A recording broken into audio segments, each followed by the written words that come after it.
preview. Wake up to reality.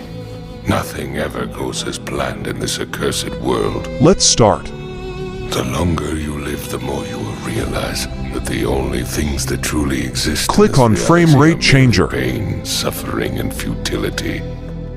Listen.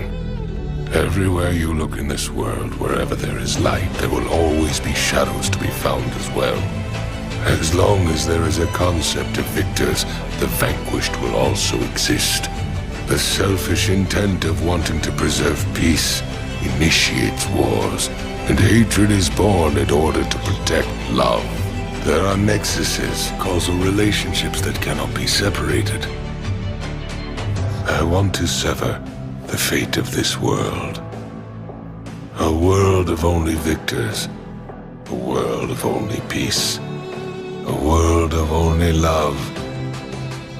I will create such a world.